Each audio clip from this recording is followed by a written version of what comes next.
Middle east में जिस बात का डर सता रहा था, आखिर वही हुआ। डोनाल्ड ट्रंप ने ऐलान कर दिया कि अगर 15 फरवरी 2025 की दोपहर 12 बजे तक हमास ने सभी इजरायली बंधकों को रिहा नहीं किया तो वो गाजा में नर्क की तबाही ला देंगे। दरअसल ट्रंप के इस बयान से पहले हमास ने अगली सूचना तक बंधकों की रिहाई को रोके जाने की घोषणा की थी। हालांकि ट्रंप ने अपने इस बयान में ये जरूर कहा कि वो इजराइल को इस बात की पूरी छूट दे रहे हैं कि वो इस फैसले के तर हटकर खुद निर्णय ले सकता है। वहीं दूसरी तरफ इजराइल के पीएम नेतन्याहू इसी मौके का इंतजार कर रहे थे और अब उन्होंने हमास से डंके की चोट पर कह दिया कि अगर शनिवार दोपहर तक सभी बंधकों की रिहाई नहीं हुई तो युद्ध विराम समझौता खत्म हो जाएगा और आईडीएफ हमास के खिलाफ जब तक लड़ेगी तब तक की हमास की हार नहीं हो जाती। סיימתי כעת דיון מעמיק של 4 שעות בקבינט המדיני-ביטחוני. כולנו הבנו תרעומת מהמצב המזעזע של 3 חטופינו ששוחררו בשבת האחרונה. כולנו גם בירכנו על הדרישה של הנשיא טראמפ לשחרור חטופינו עד שבת בצהריים, וכולנו גם בירכנו על החזון המהפכני של הנשיא לעתיד עזה. इस सब के बीच आपको ये भी बता दें कि गाजा खाली कराने को लेकर अमेरिकी राष्ट्रपति ने जॉर्डन के किंग अब्दुल्ला द्वितीय से व्हाइट हाउस में मुलाकात की है। इस मीटिंग के दौरान ट्रंप ने एक बार फिर से कह दिया कि गाजा के पुनर्निर्माण से वहां पर ढेरों नौकरियां पैदा होंगी और इससे गाजा को ही फायदा होगा। ट्रंप ने अपनी बात दोहराते हुए कहा कि अमेरिका गाजा पर नियंत्रण स्थापित करेगा और उसका विकास करेगा। ट्रंप का कहना है कि वो गाजा को रिडेवलप करने के लिए मिस्र और जॉर्डन के साथ काम कर रहे हैं। And we'll be working on the rest with Egypt. I think you're going to see some great progress. I think with Jordan you're going to see some great progress.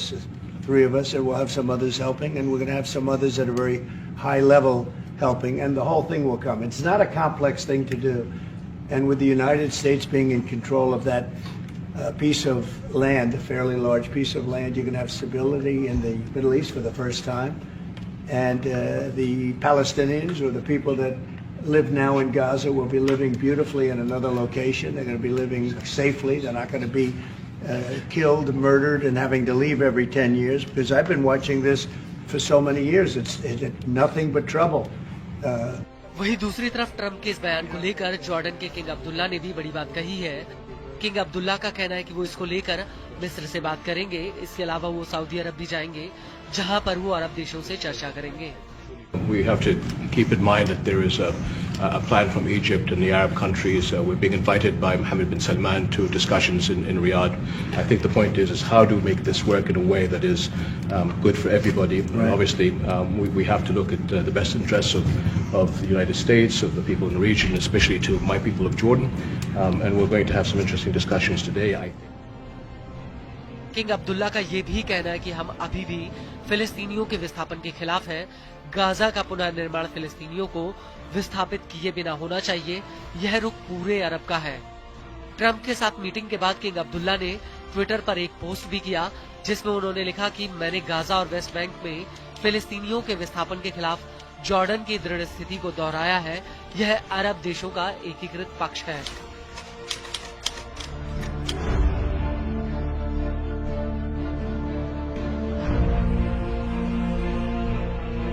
हालांकि जॉर्डन से पहले मिस्र भी ट्रंप के इस प्रस्ताव को ठुकरा चुका है और 10 फरवरी 2025 को मिस्र के विदेश मंत्री ने अपने एक बयान में कहा था कि हमारे पास एक ऐसी योजना है जिससे ये सुनिश्चित होगा कि गाजा में फिलिस्तीनियों का विस्थापन ना हो और उन्हें उनके कानूनी अधिकार मिले।